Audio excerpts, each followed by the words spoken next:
What is up, family? We have another Patreon request, and we have more felled up, more findings. La face cachée du jouet vidéo. Video games and their the hidden things in video games. I think that's what to try to say. Things that are hidden that maybe you fall upon sometimes, and the developer, I don't know if he made it on purpose or it was a mistake and he figured, leave it, nobody will find it anyway, or they're just having fun. If I was a developer, I would create some sort of bug. Very, very difficult for the bug to happen, but it would happen. And then you would get thrown into a whole different 3 or 4 boards of something that just doesn't belong in the game at all. You know what I mean? Anyway, I don't know. Felled up, Mr. Storyteller, premier, a precise storyteller. Let's go. I don't know what I'm saying. I'm good. I'm gonna listen. Avant de commencer cette vidéo, j'aimerais annoncer que je serai en concert le 8 avril à Épinal à la Souris Verte et le 22 avril au Petit Bain à Paris. Quoi? Concert? What? You'll be performing what? Le 8 avril à Épinal à la Souris Verte et le 22 avril au Petit Bain à Paris. Les liens What does that mean? pour prendre vos places sont dans la description. Buy tickets? Is this something you guys didn't tell me about findings, about Felled Up? Is he a musician? Plus de détails à la toute fin de la vidéo. Oh. J'ai jamais été un grand joueur de jeux vidéo. Je jouais pas mal au collège, que ce soit sur PC ou sur console, mais avec l'âge, j'ai un peu diminué ma consommation. Ça m'arrive de temps en temps de jouer à quelques jeux quand je procrastine, mais au-delà de ça, je passe plus de temps à regarder des gens y jouer qu'à le faire moi-même. Mais néanmoins, l'esthétique du jeu vidéo, et particulièrement ceux de mon enfance, reste toujours dans un coin de ma tête. Notamment car ils ont lancé chez moi et chez beaucoup d'autres une fascination inattendue. Même quand c'était pas voulu par les développeurs, les jeux vidéo, très souvent, c'était une expérience flippante. Que ce soit dans des souvenirs d'enfance ou encore aujourd'hui dans des formes qui évoluent de plus en plus. Et avant de commencer à vous parler de tout ça et de lancer cette nouvelle série de vidéos sur la face cachée des jeux vidéo, laissez-moi vous raconter une petite anecdote qui m'est revenue à l'esprit il y a environ 2 ans et qui a grandement inspiré la création de cette vidéo que je voulais faire en réalité depuis assez longtemps. Au collège, comme beaucoup d'adolescents garçons de mon âge, j'avais joué à Call of Duty Modern Warfare 3 en ligne. Le jeu était loin d'être très bon en rétrospective, mais j'ai une nostalgie importante pour celui-ci. C'était une de mes premières expériences de FPS en ligne. J'ai passé des soirées incroyables dessus. Je connais la plupart des maps sur le bout des doigts et je me suis fait insulter d'à peu près tous les mots injurieux disponibles dans toutes les langues possibles dans le chat vocal. That means that you are a very good player. So congratulations. Mais un jour, un truc m'est arrivé, qui est arrivé à énormément d'autres joueurs et qui m'a un peu marqué. Je venais de rejoindre une partie avec peu de joueurs sur la map mission, ça jouait pas très bien et je m'ennuyais un peu. Et au fur et à mesure de la partie, les joueurs ont visiblement commencé à s'ennuyer aussi.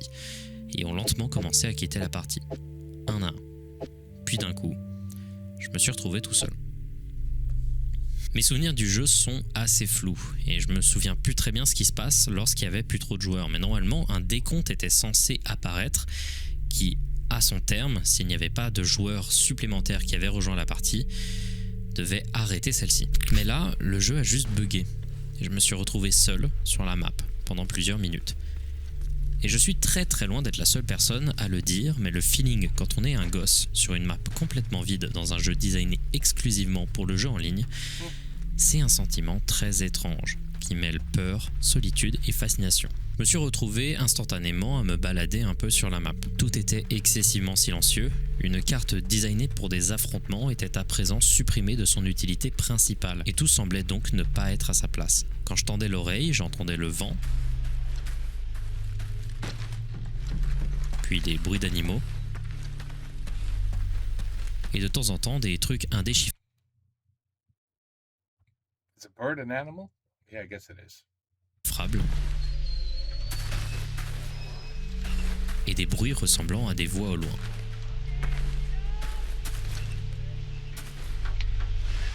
n'avais pas l'impression d'être vraiment seul, et couplé avec la réalisation que quelqu'un pouvait probablement rejoindre la partie à tout moment, ça m'a mis un peu mal à l'aise. Alors que je commençais à visiter l'intérieur des bâtiments que je n'avais jamais vraiment observé avant, un décompte a commencé à apparaître, c'était celui de la fin de la partie, et à son terme, c'était fini. Après ça, j'ai lancé une nouvelle partie en ligne, et là cette fois-ci, j'ai joué. Cette expérience, je suis certain qu'au moins un bon tiers des gens qui m'écoutent actuellement l'ont vécu. Et en général, c'est une expérience qui met un peu mal à l'aise. Je suis loin d'être le seul. C'est tellement un truc notable dans l'expérience d'un joueur qu'un jeu entier a été créé sur le sujet. Et on en parlera peut-être dans une autre vidéo. Comme quoi, c'est un sentiment qui marque beaucoup de joueurs. Pourquoi ? On verra ça bien plus tard dans la vidéo. Cette expérience m'est revenue en tête il y a déjà 2 ans quand je suis tombé sur une vidéo du youtubeur The Librarian s'appelant « Cette sensation terrifiante, qu'est-ce qu'il se passe avec les jeux sources ?» Cette vidéo assez courte se penchait sur l'étrange sensation que l'on peut ressentir lorsqu'on joue sur des maps de jeux vidéo utilisant le moteur source. C'est un moteur de jeu créé par Valve qui a un style graphique et un moteur physique très reconnaissable, et de nombreux jeux ont été créés dessus qui ont eu un grand succès, que ce soit Portal, Left 4 Dead, Half-Life 2 et c'est ce sur quoi on va se pencher, Garry's Mod. Garry's Mod, c'est un jeu sans objectif que vous connaissez probablement. Un bac à sable complet permettant à des gens de créer des jeux, des maps, des serveurs et donc de se créer eux-mêmes leur terrain de jeu ou de le partager avec d'autres personnes à travers les possibilités et limitations qu'offre le moteur source. Ça a créé des modes de jeu très connus comme Prop Hunt. Dans sa vidéo, The Librarian se penche sur le sentiment de solitude et d'effroi qui peut être ressenti sur des maps du jeu, et plus particulièrement il utilise l'exemple de la map RP Downtown V2, une map créée en 2008 par le joueur The Pro qui est devenue en un an la map la plus populaire pour jouer à des jeux de rôle de type Dark RP. Il s'agit d'un centre-ville simple et versatile avec des hôtels et d'autres bâtiments ainsi qu'une place centrale, mais également un réseau d'égouts sous la carte assez sombre. Au fur et à mesure du temps, des rumeurs ont commencé à se former autour de la map. Le créateur, The Pro, serait mort en 2011 selon des personnes qui le connaissaient. Et lentement, des témoignages de phénomènes paranormaux sur la map apparurent. I want to hear what he was delusional and depressed the last time I talked to him.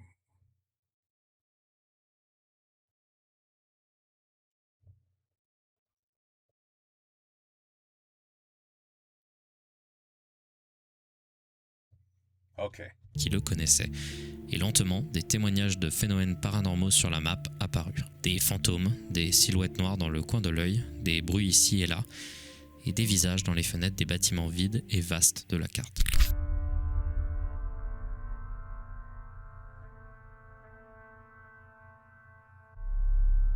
Oh, who's that?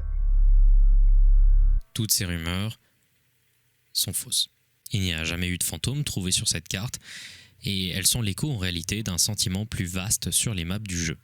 Ces cartes sont des petites simulations d'espaces de vie designées parfois de manière minutieuse pour que l'interaction en multijoueur ait l'air plus naturelle et plus animée. Ouais. Jouer en solo, la map paraît d'un vide abyssal. On y a enlevé un des éléments clés de son efficacité, les joueurs. À ce moment-là, des éléments servant à créer une ambiance plus fournie à la map deviennent plus menaçants. Les bruits au loin de la ville, des sirènes de police, un agencement de la map qui ne paraît pas naturel. Tout ça rappelle le jeu multijoueur, et du coup le cerveau veut qu'il y ait d'autres joueurs. Mais le problème c'est que non. Donc du coup le cerveau va combler les trous et donne cette impression d'être observé. Il devrait y avoir des joueurs, mais il n'y en a pas. Et là ce que je trouve intéressant, c'est que toutes ces réflexions que j'ai eues, toutes ces expériences que j'ai partagées avec de nombreux autres joueurs, des expériences qui sont horrifiques, mystérieuses ou au minimum un peu de malaise, et ben ces expériences, elles n'ont pas du tout été attendues par les développeurs. Et c'est ça qui m'intéresse en réalité. C'est ces éléments de jeu qui n'étaient pas forcément prévus, ou alors qui étaient prévus mais qui sont cachés et trop mystérieux, qui ressortent grossièrement dans l'expérience d'un joueur comme quelque chose de terrifiant, sans forcément que ce soit quelque chose d'important. Je vais donc lancer cette série de vidéos sur la face cachée des jeux vidéo. Dedans, on va parler de beaucoup de choses. À chaque fois, on parlera de mystères variés autour de jeux vidéo, d'éléments bizarres, de jeux vidéo cryptiques. Et vous allez voir, il y a plein de choses très intéressantes à dire sur le sujet et des trucs peu attendu. Mais comme il s'agit du premier cas dans cette série de vidéos, je vais surtout me pencher sur des phénomènes très connus, avec aussi bien des trucs très connus qui ont été traités sur des chaînes françaises, ou des sujets plus deep mais qui ont été traités par des youtubeurs comme Nexpo. Il y a d'ailleurs 2 sujets, je crois, qui ont déjà été traités par Nexpo. Je n'ai pas vu ces vidéos, mais je sais qu'ils ont été traités, et donc je pense qu'il y aura des similitudes dans la manière de les traiter. Donc désolé si vous connaissez beaucoup des sujets dont je vais parler dans cette vidéo, et j'espère que cette vidéo vous plaira. Donnez-moi vos retours dans les commentaires. Bref, commençons. Entrons dans la face cachée du jeu vidéo. That was good. He bugged. He glitched.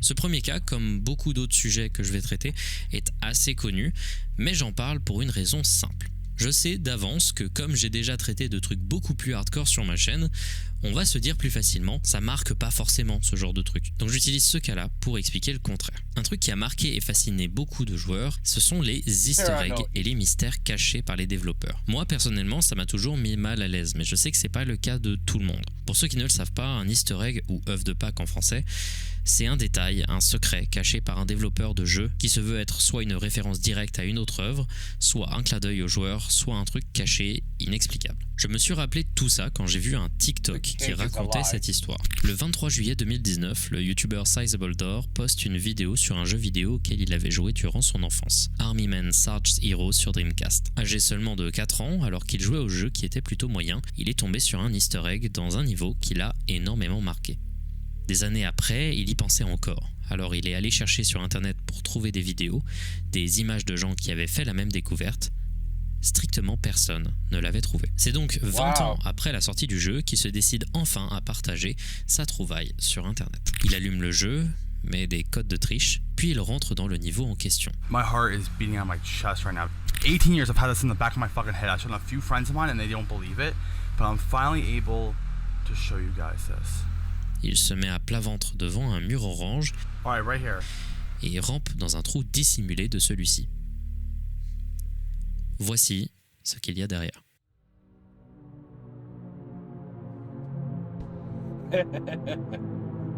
I mean, would this horrify you? Would this horrify you? I mean, it looks pretty cool. It reminds me of Doom. Remember when they started putting little pictures of people in Doom? When everybody and their mother could mod it? Yeah, you would get some parts in Doom Wall, and you would see shit like this. I mean, but does this really, come on, man. He's been thinking about this for 18 years, really?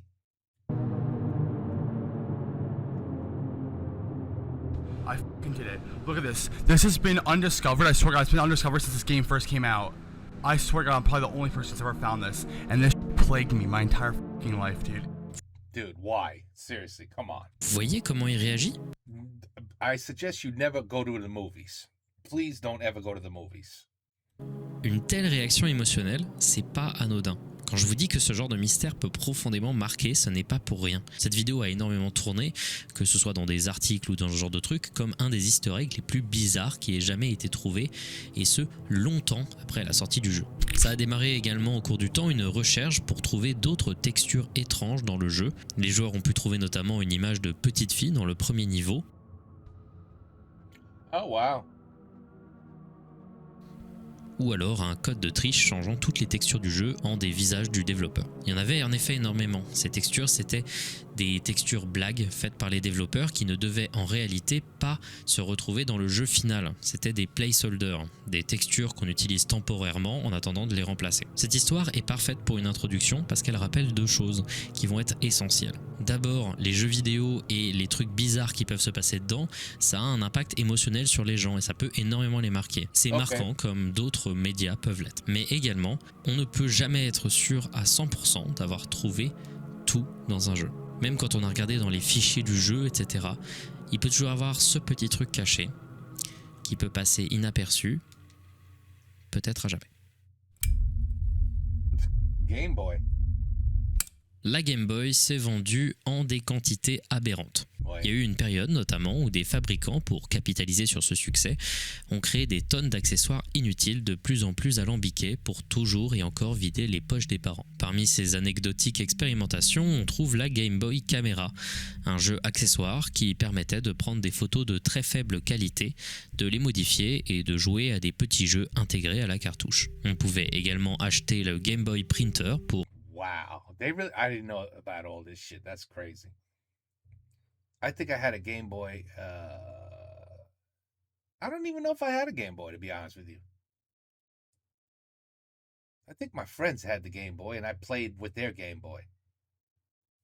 I don't know. I don't think I had one. imprimer ces photos. C'était une autre époque que heureusement je n'ai pas eu à vivre. Bref, le jeu aurait pu tomber complètement de l'oubli et rester une sorte de curiosité aléatoire de l'histoire de Nintendo en fait, mais non.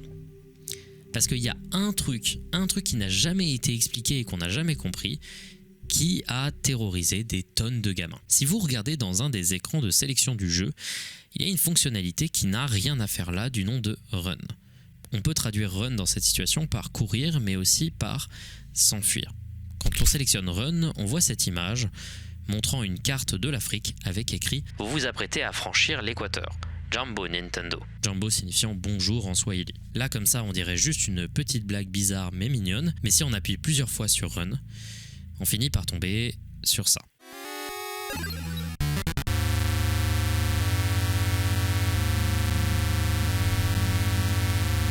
I would have nightmares for decades if I saw that. I think it's the sound that would terrify me for the next couple decades. It's the sound that I'm listening to, not the face. Au-dessus des visages, des messages apparaissent, dont le très célèbre « De qui essayes-tu de t'enfuir ?» L'ambiance sonore est menaçante et les images sont vraiment efficaces, surtout dans la version japonaise du jeu où ces 2 images supplémentaires sont disponibles.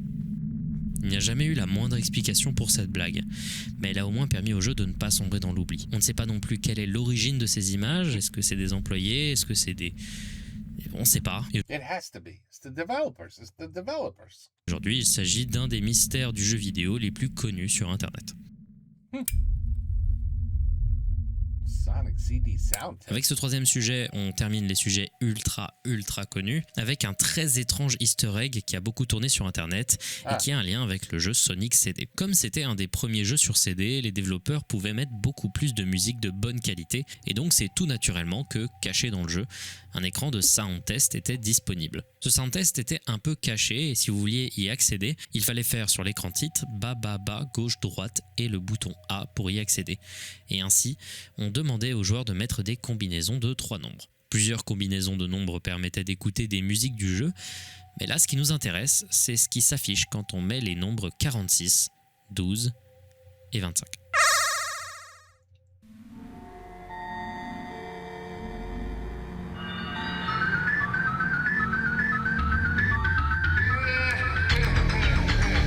On se retrouve avec cet écran super bizarre, avec cette tapisserie de Sonic au visage difforme, cette musique stressante avec Dark metal. It's no big deal. des rires ralentis en fond, et la phrase « Le fun est infini avec Sega ». Message signé par un certain Majin, ce qui veut dire démon en japonais.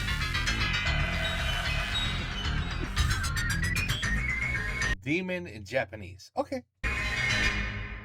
Ouais, encore une fois, il y a aucune explication à ça, même si on a des pistes. Il semblerait que ce soit une blague d'un des développeurs qui trouvait juste ça drôle et qui voulait faire marrer les joueurs. On sait ça grâce à la signature Majin. Majin, c'était le surnom d'enfance d'un des designers du jeu, Masato Nishimura, qui apparemment serait responsable de la création de cet écran de sound test. De ce que j'ai pu voir, on n'a jamais eu vraiment la confirmation, mais il est sur Twitter et si vous avez envie de lui poser la question, peut-être que vous serez un des chanceux à la voir. Oh, California Speed, c'est un jeu sur Nintendo 64 sorti en 1999. I had this game. C'était un jeu de course assez standard, présentant un panel assez étendu de voitures et de circuits. Le jeu n'est pas très beau, bien qu'il soit coloré, et les contrôles, de ce que j'ai pu voir, étaient un peu mauvais. Ouais. Bref, c'est un jeu qui aurait pu tomber encore une fois dans l'oubli, s'il n'y avait pas eu un petit détail. Dans le jeu, comme dans beaucoup d'autres jeux de course, on peut voir de nombreux panneaux de fausses publicités et sponsors, toujours soit simples, soit humoristiques. En revanche, si vous vous rendez sur le circuit Mojave Desert et vous arrêtez peu après la ligne de départ sur le côté de la route, vous tomberez sur un panneau très différent des autres.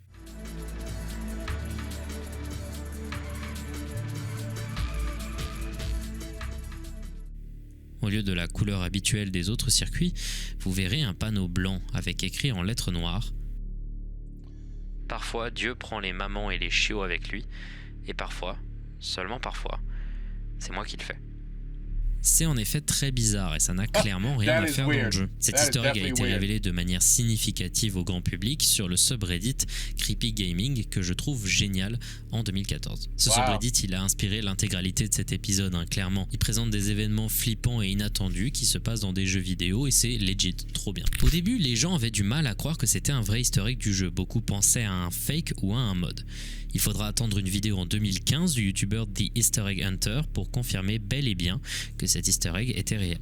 Alors du coup, pourquoi c'est là ? Pourquoi un message semblant être une blague très dark se retrouve au milieu d'un jeu coloré, complètement oubliable, sans que ça ne corresponde avec le ton général du jeu ? Eh bien, la solution sera révélée par Randall Rigdon en février 2016 dans un article pour le site Pop Optic. Ce gars s'est dit qu'il allait contacter chaque personne possible ayant bossé sur le jeu et qui s'occupait des textures. On ne lui a quasiment pas répondu, et quand c'était le cas, en général, c'était pour lui dire « je sais pas ».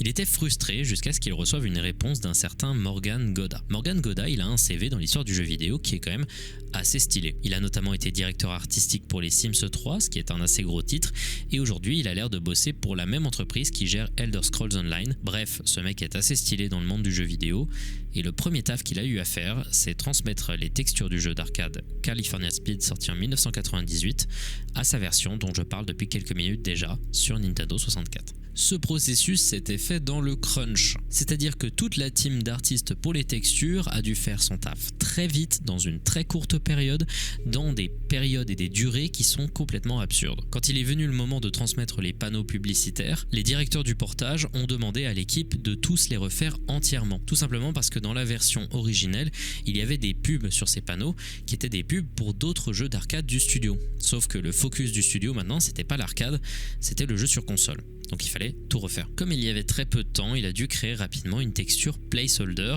Comme je vous ai expliqué avant, c'est un truc qu'on met temporairement pour les remplacer plus tard.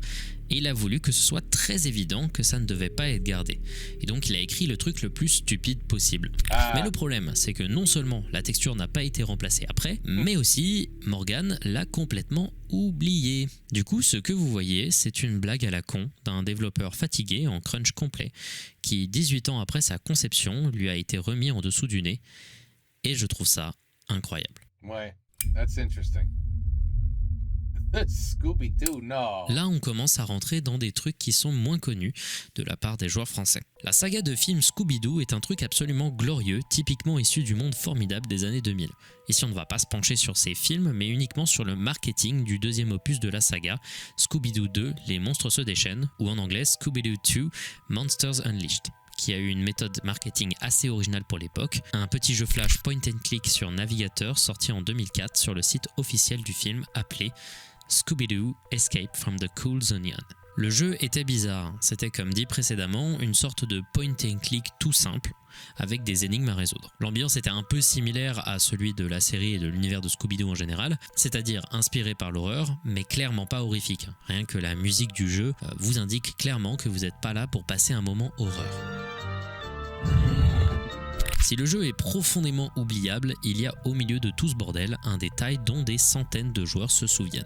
Un truc qui n'a pas du tout sa place ici. Le jeu est découpé en 3 niveaux d'énigmes, chacun composé de plusieurs pièces, situées dans un musée lors d'une exposition. Le premier niveau s'appelle la salle de l'au-delà. Le deuxième, les archives de la momie, et la troisième, les zombies à travers les âges. C'est le deuxième qui m'intéresse ici, parce qu'au milieu du niveau, on peut voir un sarcophage. À un moment, vous pouvez utiliser un pied de biche pour l'ouvrir. Quand vous l'ouvrez, la musique se coupe. L'ambiance change et montre un plan à la première personne de quelqu'un se penchant dans le sarcophage. Un texte minuscule se met à apparaître au milieu de l'écran, incitant les enfants jouant au jeu à s'approcher de celui-ci pour mieux le lire. S'il te plaît, n'aie pas beaucoup de temps. Quelqu'un arrive. Besoin d'aide avant que... Et là, j'ai stoppé, mais normalement, il y a un screamer. Et un screamer étonnamment efficace, qui est d'ailleurs accompagné de cette image.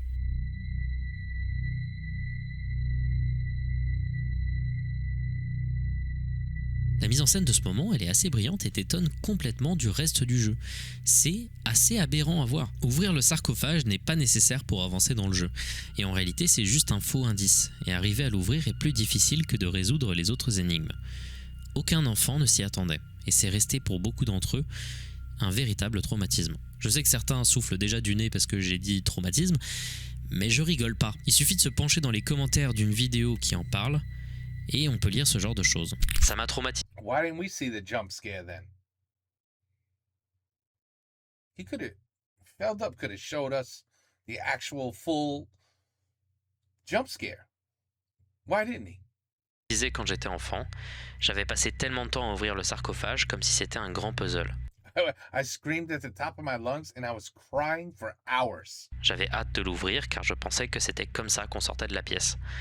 Le texte était si petit que j'ai dû mettre mon visage juste en face de l'écran quand le jumpscare est arrivé. J'ai hurlé à plein poumon et j'ai pleuré pendant des heures après. Je ne pouvais pas aller dans la cave où l'ordinateur était pendant une très longue période. Aujourd'hui, j'ai peur des caves, peur d'être dans le noir, et j'ai peur que les ordinateurs aient des comportements non attendus. Car maintenant mon cerveau me dit que c'est un puzzle pour le faire bugger, et que quelque chose de mauvais va m'arriver dès lors que je le verrai. Pourquoi est-ce que c'était dans un jeu vidéo pour enfants? To terrorize them. Oh là là.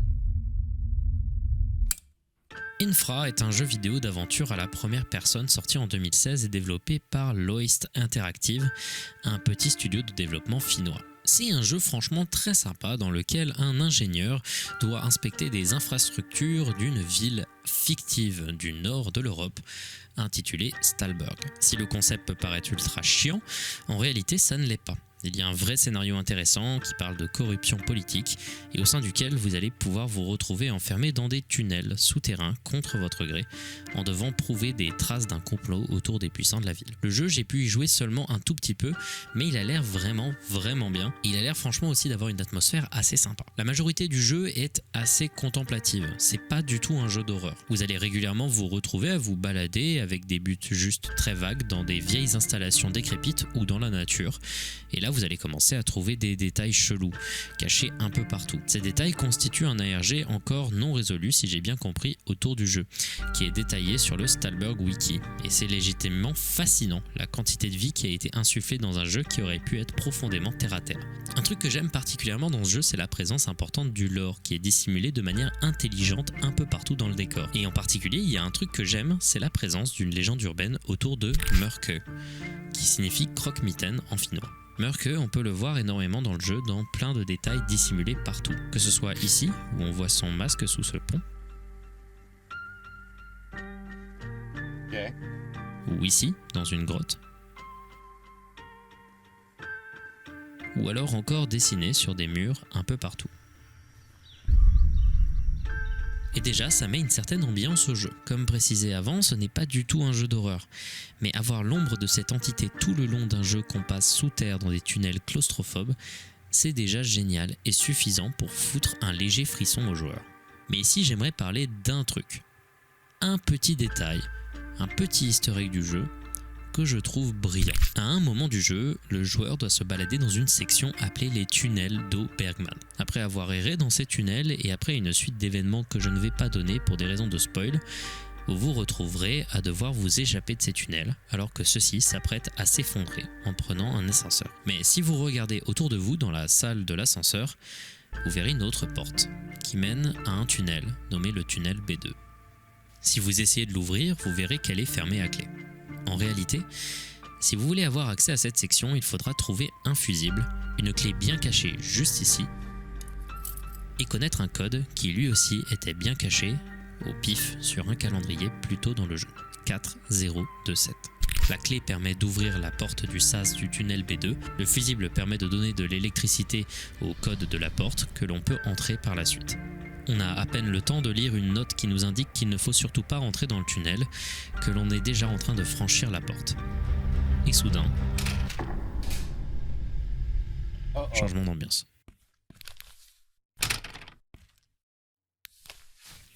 Plus de musique, juste un long tunnel Now, see, when the shit is dark like that, and the only thing you can see is with your flashlight, this is where a game could become some scary shit. Plongé dans le silence. This is where you get jump scares. Le premier réflexe est donc d'essayer de le franchir. Au fur et à mesure de votre chemin, vous commencerez à entendre des bruits inquiétants,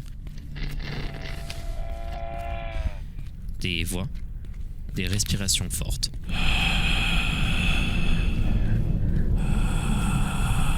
Puis soudain,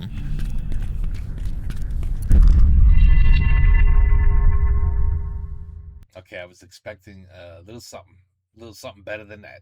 ouais, c'est flippant et c'est plutôt efficace. Et c'est encore plus fou que ce soit pas le seul truc de ce type qui soit caché dans le jeu. L'ambiance est très bien gérée et c'est un des secrets intentionnels que je trouve les plus intéressants de l'histoire du jeu vidéo. Ça fait vivre un peu la silhouette de Murke qui plane sur l'intégralité du jeu et franchement, c'est ultra bien foutu. This is a game? The Hall of Tortured Souls.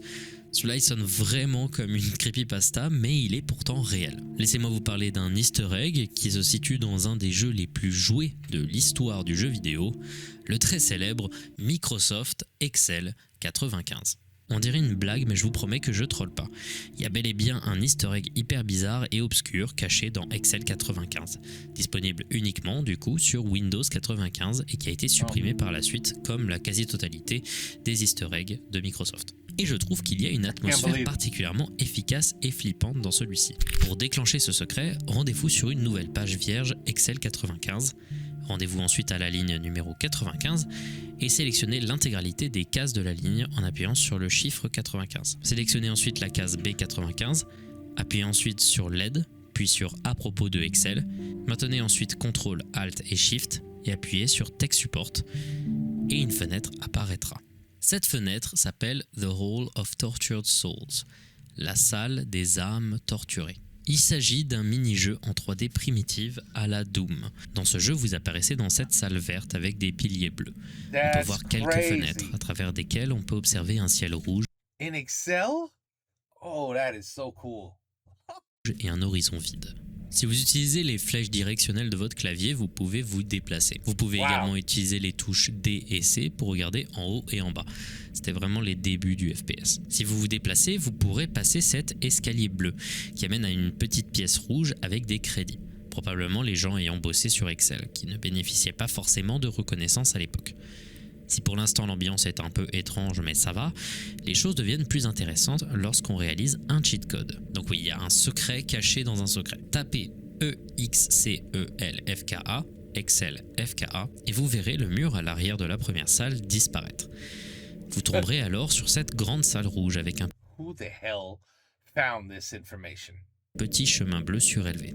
Franchissez-le doucement pour ne pas tomber car vous allez extrêmement vite et vous tomberez sur cette salle grise avec ses photos.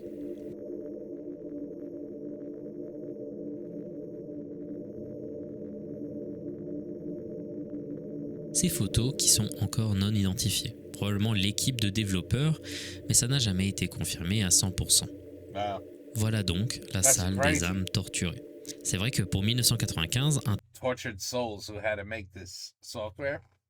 tel easter egg avec un nom aussi sinistre amène à se poser pas mal de questions. Pourquoi cette photo? Pourquoi cet easter egg en général? Qu'est-ce que ça fout là? Est-ce que comme la plupart de ces secrets c'était une blague ou est-ce que c'était l'expression d'un mécontentement général de l'équipe? On ne sait pas. Les collisions sont facilement cassables en fonçant dans des angles et on peut ainsi observer l'intérieur de la salle avec toutes les textures inversées. Bref, un étrange mystère devenu légendaire aujourd'hui. Il y a même des gens qui s'amusent à faire des sortes de speedrun, c'est assez drôle. Mais bon, juste une petite curiosité. Maintenant, on va rentrer dans des sujets que je trouve vraiment ultra fascinants.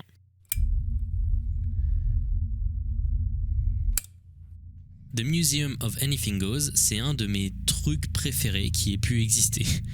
Je rigole pas. C'est un jeu qui a été créé en 1995 par Michael Markowski et Maxwell Robinson.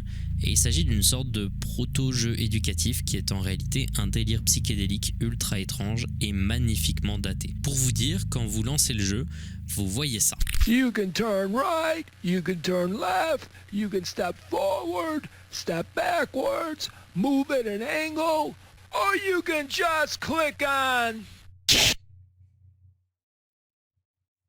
vous voyez la couleur. Le jeu se présente comme une sorte de balade au sein d'un musée. Le musée de tout est permis, c'est la meilleure manière de traduire le titre du jeu. Et je ne rigole pas, ce jeu n'est jamais prévisible. C'est n'importe quoi du début à la fin. Le jeu regorge de centaines d'animations, de puzzles et d'events incompréhensibles, toujours très cheap et profondément random. Genre au hasard de votre voyage, vous tomberez sur ce genre de truc. That little kid on the tricycle. Red rum, red rum, red rum. Remember that movie?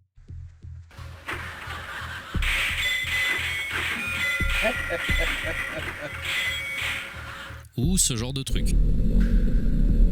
You are not welcome here. Stay out. You are not welcome here.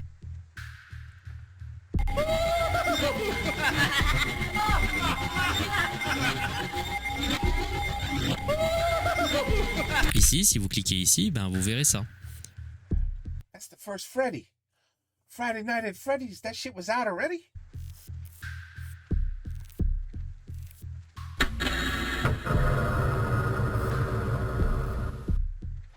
Et ici, vous avez cette suite de vidéos complètement random d'une meuf qui fait du patin à glace.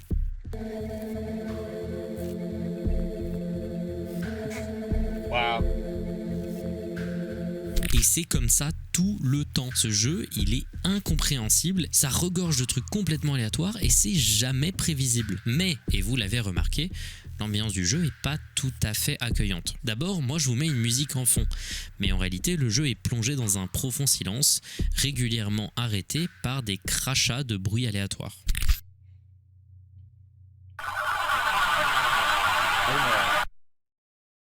Went into the picture.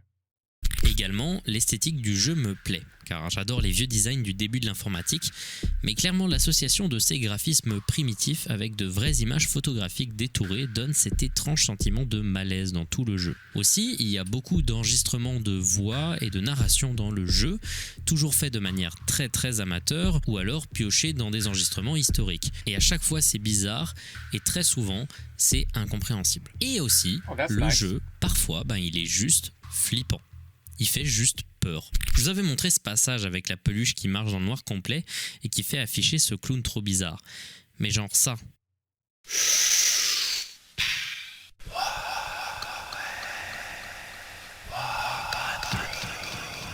Ce sound design, c'est clairement fait pour mettre mal à l'aise. Et genre ça.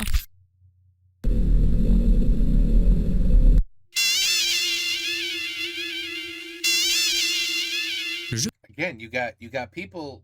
This is, people's minds. They think of this shit. You really, some people are very disturbed. Le jeu est tellement aléatoire que ça finit par être angoissant. Au début de ce jeu, c'est marrant et un peu sympa, et au fur et à mesure, on se pose de plus en plus de questions. Pourquoi ce jeu a été créé? D'où ils sortent autant d'images d'enfants et de jeunes adolescents? Puis on arrive à un moment. À ce moment.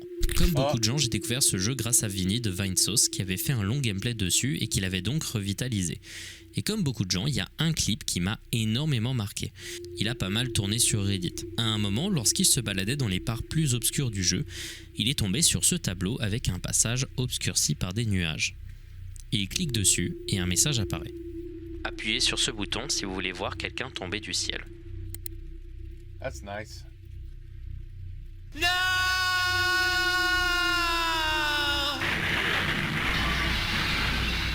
Classique élément random du jeu, mais une fois que l'animation a joué, vous voyez ce message. Regarde ce que tu viens de faire. Tu dois maintenant te rendre à son enterrement. Mais d'abord, vous devez creuser une tombe. Une vidéo se joue d'un tractopelle qui commence à creuser une tombe, j'aime de moins en moins ce qui se passe, et vous avez ensuite 6 pierres tombales en face de vous. Cliquer sur chacune vous donne soit des descriptions humoristiques de décès, d'autres trucs moins humoristiques, un clip audio suggérant un accident de voiture,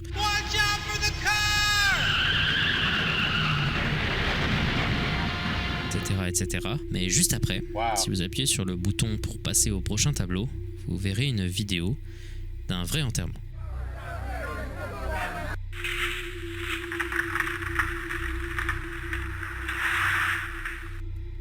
Qu'importe ce que vous faites, ne cliquez pas sur cette tombe. Do it. Vous vous en voudrez. Of course you do it.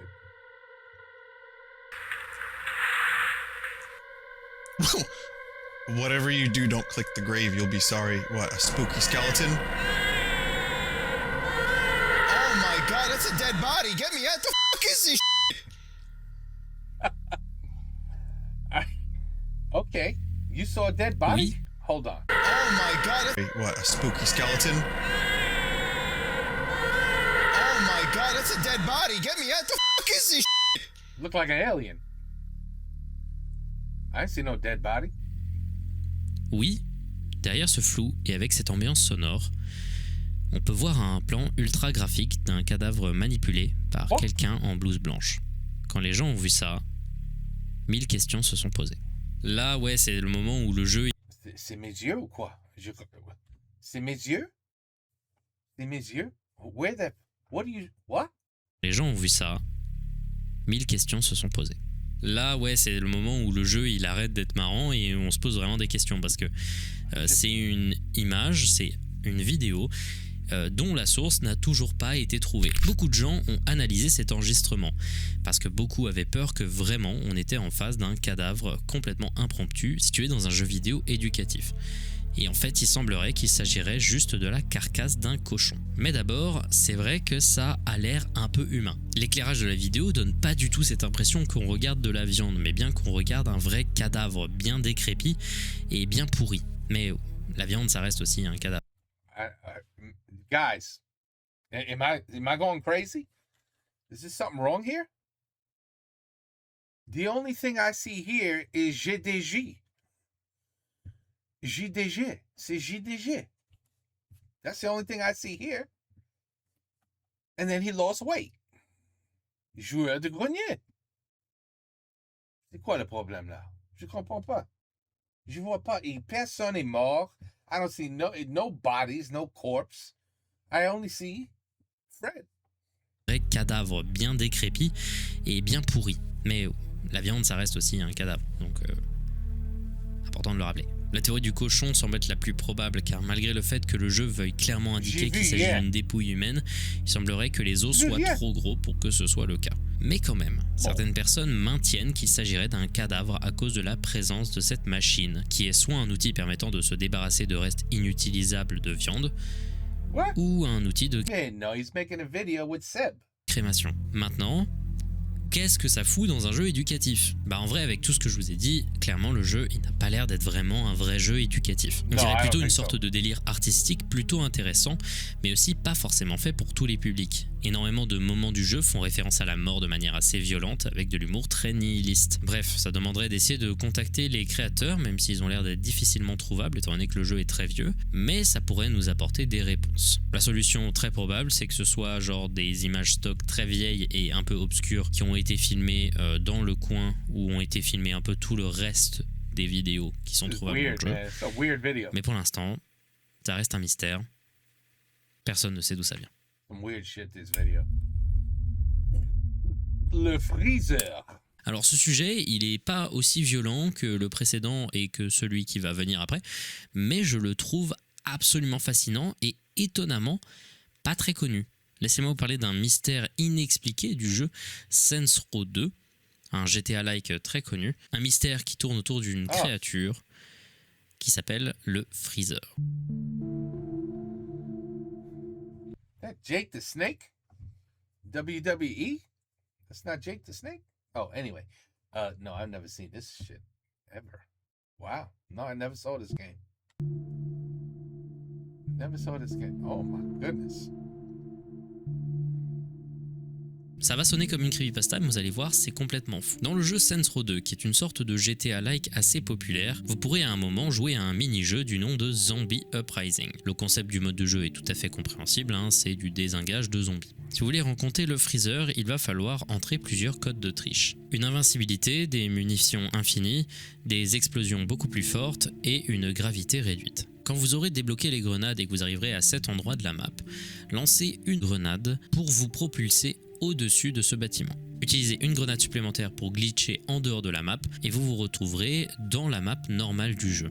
Sauf que là, l'ambiance sera très différente. Toute la map est vide, de nombreux objets que vous trouverez auront l'air grossis, l'intérieur des bâtiments auront l'air invisible et le ciel peut apparaître comme étant beaucoup plus clair. Mais à tout ça se rajoute un truc, le Freezer, une créature qui vous pourchasserait. C'est une créature que l'on ne pourrait presque pas voir, mais le simple fait de le rencontrer causera un freeze total de votre jeu qui peut avoir des dégâts sur votre sauvegarde ou le jeu entier. Le truc c'est qu'à chaque fois que le jeu freeze quand vous rencontrez le Freezer, vous verrez toujours quelque part dans l'image une silhouette légèrement grise et bleutée, un peu terne, qui vous observe au loin ou plus ou moins proche du joueur. Il est possible parfois de brièvement voir cette silhouette et que le jeu ne crache pas, mais généralement ça arrive dans les secondes à venir.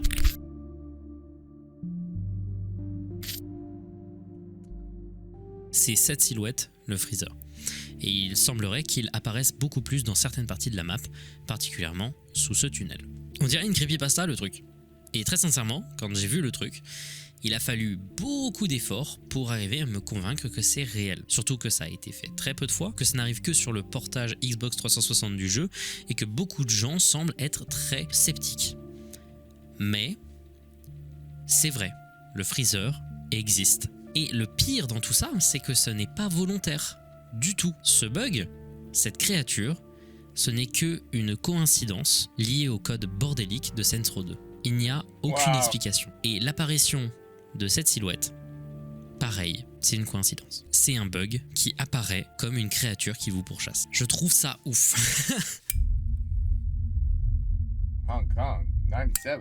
En 1995, un jeu vidéo non officiel sort sur la Super Famicom, l'équivalent japonais de la Super NES, un jeu du nom de Hong Kong 97 développé par Happysoft, le pseudonyme de Kowloon Kurosawa. Kurosawa, c'est un journaliste qui a créé ce jeu en une semaine pour se moquer du Nintendo Seal of Quality, une norme de qualité imposée aux développeurs voulant créer des jeux sur la console, où en gros si tu voulais pouvoir sortir ton jeu, il fallait que tu l'envoies à Nintendo, qu'ils vérifient que le contenu était ok et que tu les payes une grosse somme pour ensuite pouvoir lancer officiellement ton jeu sur le marché. C'est un truc qui a beaucoup contribué à la réussite de la console et qui a un peu sauvé le jeu vidéo du naufrage, tout simplement parce qu'avant ça, la console majeure c'était l'Atari, qui n'avait pas ce genre de contrôle qualité sur les jeux qui pouvaient... Oh, I'm sorry. I had a coughing fit. You ever like choke on like your saliva or choke on like the littlest amount of water? Yeah, well that just happened to me. Thank God there was pause. Whew. Majeur, c'était l'Atari, qui n'avait pas ce genre de contrôle. Remember that? Everybody took Atari shit and made a game out of it. They were such idiots, Atari. Oh, they blew it so badly. Qualité sur les jeux qui pouvaient sortir par l'éditeur de la console, ce qui fait que les développeurs de jeux vidéo sortaient des jeux bâclés à la pelle, et du coup il y avait un surplus de cartouches invendus qui servaient à rien, de jeux faits à la va-vite, c'était un cauchemar. Donc Kowloon Kurosawa a fait ce jeu pour se moquer de ce système. C'est un jeu ultra mauvais, produit en très peu de copies, et il contient I mean, the guy made the game in a week. I doubt it was gonna be good. énormément de contenu volé, dont des images d'acteurs comme Bruce Lee et Jackie Chan, extraits de films aléatoires. Le jeu était littéralement vendu dans la rue random par Kurosawa, avec d'autres jeux qu'il avait réalisés, pareil pour se moquer du Seal of Quality, et c'était pas vraiment des jeux, et à chaque fois ça avait du contenu un peu... limite par rapport à ce que Nintendo voulait avoir comme ligne directrice. Alors, je refais cette partie-là parce que je me suis, je crois, un peu trompé. S'il est vrai que Kowloon Kurosawa a déjà vendu des jeux dans la rue, il y aurait eu de la publicité pour Hong Kong 97 dans un magazine qui s'appelait Game Urara. Alors comme ça paraît sympa, mais en réalité, Game Urara, c'est un magazine de jeux vidéo ultra violent qui est apparu seulement 5 fois. Hong Kong 97 apparaît dans la première édition en dessous d'un dessin d'une meuf sein à l'air. Bref, ça reste tout aussi fou que l'histoire du jeu. Et de ce que j'ai compris, le magazine lui-même a aidé à la distribution de Hong Kong 97. Il semblerait que ce soit la seule pub qui ait jamais été faite dans un seul magazine de l'histoire. Et du coup, comme le jeu était vendu random dans la rue, jusqu'à seulement 5 ans, ce jeu était complètement perdu et je crois que seulement 5 ou 6 copies ont vraiment été conservées. Le jeu est vulgaire et dans la lignée des autres jeux de Kurosawa. Il s'agit d'une histoire satirique anti-communiste assez vénère où vous jouez Shin, le frère de Bruce Lee, pour massacrer des de rouge moche. J'invente pas, c'est dans la cinématique de début de jeu et vous devez donc les massacrer en vous battant à la fin contre un Tong Chao Ping ressuscité en arme ultime. Aléatoire et bizarre mais ambitieux, regardons un peu du jeu.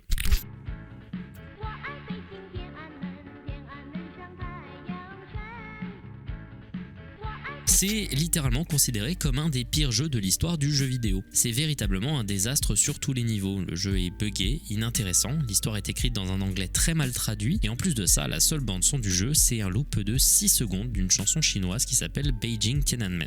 Bref, le jeu n'est pas bon et c'est pour ça qu'il est devenu profondément légendaire.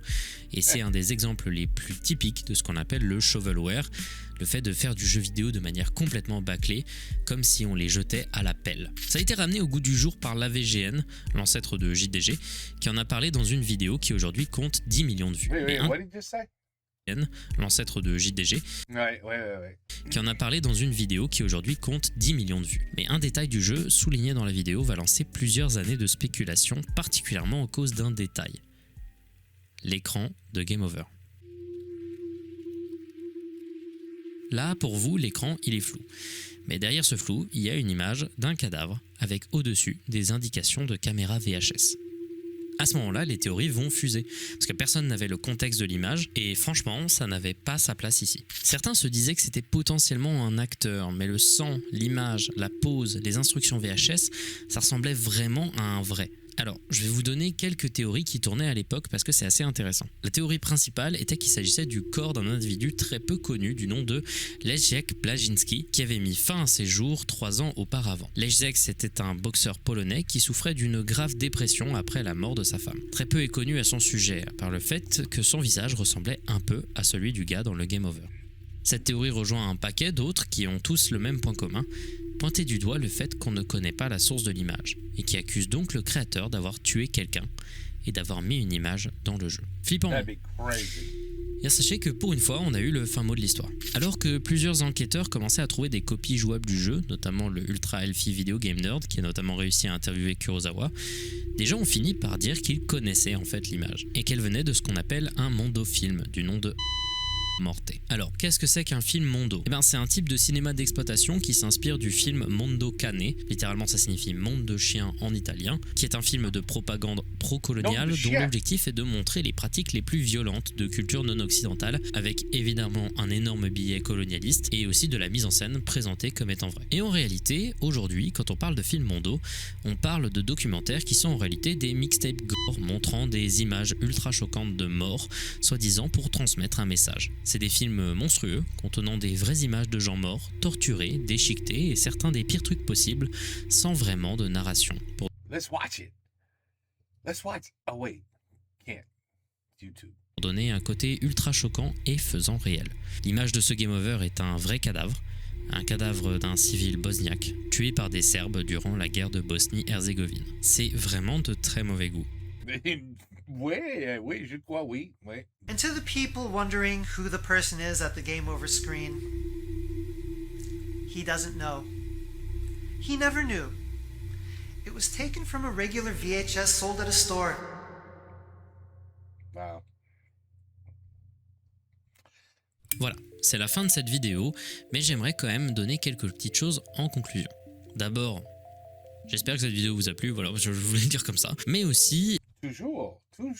j'aimerais revenir sur un peu tout ce qu'on a raconté et ce que j'ai aussi raconté au début. En réalité, la plupart des histoires que je vous ai racontées se basent sur la même mécanique, le fait de faire surgir de l'inattendu dans quelque chose de prévisible. Et tout ça, ça se ramène à un concept différent. Ce feeling que l'on peut voir dans beaucoup de jeux qu'on a joués durant notre enfance, ces jeux un peu entre PlayStation 1, PlayStation 2, Wii, GameCube, tous les jeux de cette période du jeu étaient profondément emplis de liminalité. Et oui, on est enfin sur une vidéo de ma chaîne, on parle à nouveau de liminalité. Pour ceux qui ne le savent pas, les espaces liminaux, ce sont ces images, ces endroits vides comportant un sentiment bizarre. C'est l'esthétique backroom, j'en ai parlé dans ces vidéos-là.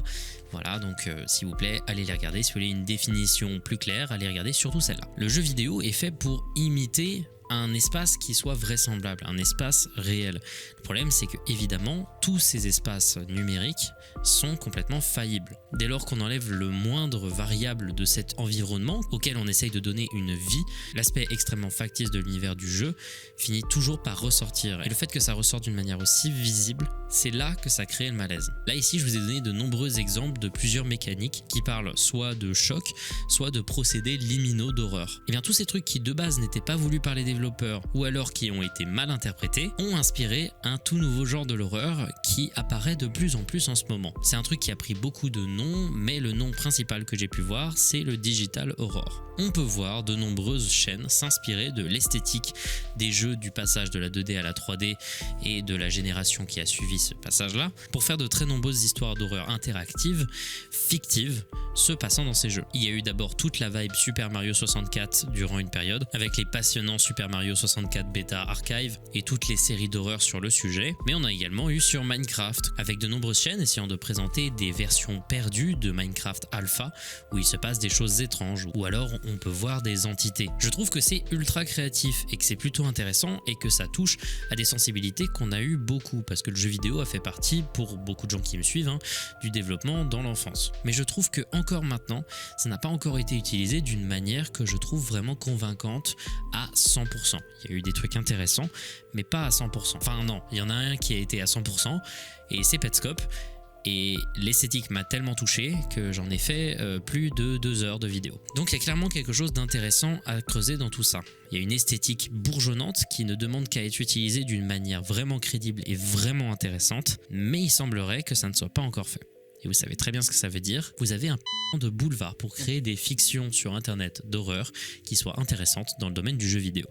Si vous êtes programmeur, si vous êtes designer, si vous êtes graphiste, vous pouvez vous rejoindre et essayer de créer le futur grand classique de l'horreur sur internet. Sur ce, moi j'ai hâte de voir ce que vous allez pouvoir faire et j'espère que cette vidéo vous aura plu. Donnez-moi vos retours sur cette vidéo dans les commentaires pour savoir s'il y a des choses que je devrais faire différemment et si vous voulez revoir un épisode de la face cachée des jeux vidéo. Voilà, donc c'est la fin de cette vidéo, j'espère qu'elle vous a plu, je l'ai déjà dit. Comme j'ai pu le dire au début de la vidéo, je serai en concert donc le 8 avril à Épinal, à la Souris Verte, et le 22 avril au Petit Bain à Paris. Ouais, fais le dupe, on s'en branle de ta musique, voilà, mais je fais ce que Holy shit. No, I'm surprised. je veux, bon sang. On essaye d'augmenter un peu le nombre de concerts que l'on réalise en ce moment avec le groupe, on est en train vraiment de... I see him as definitely. I would see him as a guitarist, the guitar, not a drummer, the guitar. De progresser, on devient vraiment de mieux en mieux, ça va être, on vous prépare vraiment du lourd, et c'est notamment parce que l'album arrive. An album? What the hell? Nobody ever said a word to me about this. Je pense fin 2023, on croise les doigts. Je suis très fier de ce que je peux proposer pour l'instant. Il va y avoir des dingues qui vont Bravo. arriver, vous allez voir, ça va être vraiment cool. Pareil pour les vidéos, je prépare beaucoup de trucs et cette année je vais essayer d'être un peu plus productif. Je prépare plein de trucs très sympas et je vous annonce également que du 25 au 26 je serai en live 24 heures sur 24, bon, pas vraiment 24 heures sur 24, mais je serai en live la plupart du temps sur ma chaîne Twitch à l'occasion d'un marathon de streaming caritatif, un peu comme le The Event, mais cette fois-ci au profit d'associations féministes. C'est un event qui s'appelle Furax et qui me fera très plaisir de faire, et vous allez voir, j'ai préparé plein de bêtises et j'espère que vous donnerez beaucoup, parce que voilà, c'est des causes qui, vous le comprenez, me plaisent beaucoup et me tiennent à cœur. Voilà, donc j'espère que cette vidéo vous aura plu. Voilà, à la prochaine. Merci de me suivre et Bonsoir. j'ai rien d'autre à dire. Okay. That was good. That was good. Interesting. Not that. I mean, not horrifying to me. I don't know how, come on. 18 years old. I mean, he was 4, he said. No, he was like 6. He's 24 now. Yeah, it's like 18 years I've been thinking about this. And it's just a guy with a big head. He looks like an alien. I don't know, man.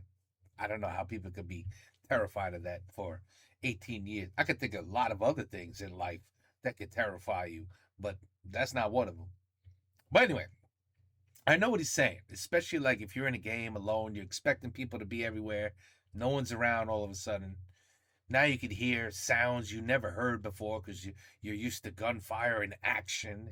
Yeah, it can make you feel a little strange. I can see that, but I don't know about like uneasy, stressed out, anxious, scared. I could just be like, damn, this is really weird. Like, this is really weird. What's going on here? This is strange. Like, that I could understand. Anyway, there's not much more for me to say when you have one of the greatest storytellers.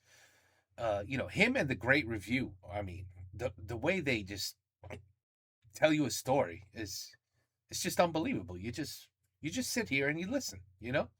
It's incroyable. No, il est très bien. Il est très bien. And he's always making video about. C'est pas la connerie, non?